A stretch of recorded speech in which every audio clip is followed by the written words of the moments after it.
BBA 6M की हम बात करते हैं। Subject is operation research, code is BBA 602, time limit is 3 hours and the maximum marks is 75। Section A की अगर हम बात करें तो वेरी शॉर्ट आंसर टाइप इसमें क्वेश्चंस हैं। 5 क्वेश्चंस हैं आपके सेक्शन ए में और पाँचों के पाँचों कंपलसरी हैं और हर एक क्वेश्चन आपका 3 मार्क्स का है। तो all over section A 15 marks का हुआ।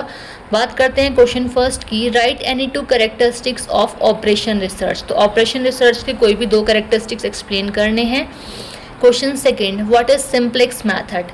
सिंप्लेक्स मेथड क्या है। देखिए डायरेक्ट क्वेश्चन पूछें तो आप एक्सप्लेन कर सकते हैं इजीली। और अगर हम बात करें क्वेश्चन थर्ड की, what is mean by an optimality test in transportation problem. तो ट्रांसपोर्टेशन प्रॉब्लम में ऑप्टिमैलिटी टेस्ट क्या है वो एक्सप्लेन करेंगे। अच्छा एक चीज़ मैं भूल गई कि जो आपका ऑपरेशन रिसर्च सब्जेक्ट है वो आपका न्यूमेरिकल सब्जेक्ट है।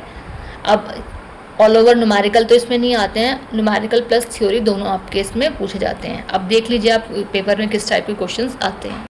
Now the question fourth, what is assignment problem. तो असाइनमेंट प्रॉब्लम क्या है। Question fifth, what is mean by CPM। ये हमारी आई थिंक लास्ट यूनिट का क्वेश्चन पुटअप किया गया है यहाँ पे, तो इसकी फुल फॉर्म आपको पता होगी तब आप इसको एक्सप्लेन कर पाएंगे। Section B, short answer type question हैं। इसमें 3 क्वेश्चन आपके इसमें दिए हैं और 3 में से आपको कोई भी 2 क्वेश्चंस अटेम्प्ट करने हैं और each question carries 7.5 marks. Question 6 is discuss the methods of finding initial feasible solution of a transportation problem and state the advantages for each of them. ये तो था हमारा थ्योरेटिकल सब क्वेश्चन सेक्शन बी का। अब हम बात करते हैं 7th क्वेश्चन। देखने में ही समझ में आ रहा है कि न्यूमेरिकल पूछा गया है, तो लीनियर प्रोग्रामिंग का आपको इसमें न्यूमेरिकल पूछा हुआ है, वो आपको इस तरीके से करना है। देख लीजिए क्वेश्चन में क्या क्या चीज़ें और पूछी हैं।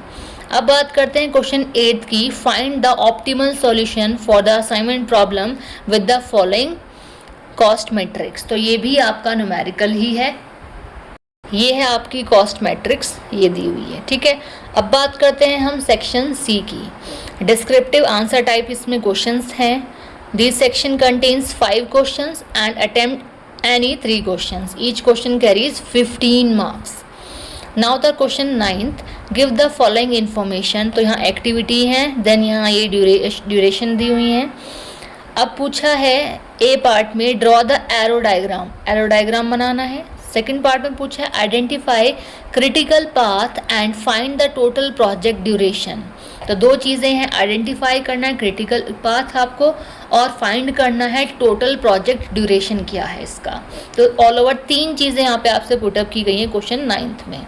Now the question 10th, find an optimal solution to the following transportation problem. तो ये भी आपका न्यूमेरिकल ही है। ये आपको यहाँ पे टेबल दी गई है, यहाँ पे सोर्सेज हैं, यहाँ डेस्टिनेशंस हैं A और B C के, और यहाँ ये सप्लाई है, ठीक है। तो इस तरीके से आपको अब ये सॉल्व करना है। अब नाउ बात करते हैं हम क्वेश्चन 11th की। मैक्सिमाइज Z ये दिया हुआ है, सब्जेक्ट ये है, तो इस तरीके से आपको इसका सॉल्यूशन करना है। न्यूमेरिकल ही है, इसीलिए मैंने आपको स्टार्टिंग में बता दिया था कि आपका ये न्यूमेरिकल सब्जेक्ट है। थ्योरी भी इसमें पूछी गई है, लेकिन थ्योरी का परसेंटेज 30 to 40% है ओनली। अब बात करते हैं, लेकिन फिर भी चॉइसेस में इतना है कि आप कवर कर सकते हैं, ठीक है। Question 12, explain clearly the difference between the following. अब डिफरेंसेस किस किस चीज़ में पूछे हैं, मैक्सिमिन एंड मैक्सीमैक्स डिसीजन रूल्स, ठीक है। इट मीन जितना समझ में आ रहा है कि डिसीजन रूल्स हैं दोनों, अब दोनों में डिफ्रेंशिएट करना है। बी पार्ट में जो इसका पूछा है, सेकंड पार्ट जो है वो PERT एंड CPM। देखिए CPM तो आपका सेक्शन ए में भी पूछा गया है, ठीक है, यहाँ रिपीटेड है। तो PERT एंड CPM दोनों ही आई थिंक आपकी लास्ट यूनिट के ही क्वेश्चंस हैं, तो दोनों में डिफरेंस करना है और आपको यहाँ फुल फॉर्म पता होगी तभी आप इसको एक्सप्लेन कर पाएंगे। अब बात करते हैं, इसका थर्ड पॉइंट है क्वेश्चन 12 का, वो है पे ऑफ एंड अपॉर्चुनिटी लॉस। इन दोनों में डिफरेंस करना है।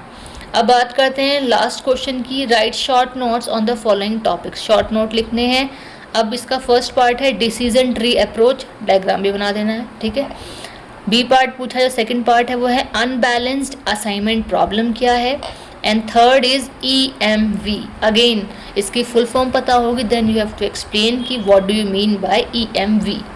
तो ये है हमारा ऑल ओवर एग्जाम पेपर। तो इस टाइप का हमारा पेपर आता है। अब देख लीजिए आप कितना परसेंटेज में थ्योरी है, कितना परसेंटेज में न्यूमेरिकल है। बट एक चीज़ और बताऊंगी कि कुछ भी फिक्स नहीं है CCS यूनिवर्सिटी में कि कितना परसेंटेज में थ्योरी आई, कितने में न्यूमेरिकल, तो दोनों ही चीज़ें आपको कवर करनी होगी। अदरवाइज़ क्योंकि हमें पता नहीं है कि नेक्स्ट पेपर में एग्जामिनर क्या किस तरीके से क्वेश्चंस पुटअप करेगा।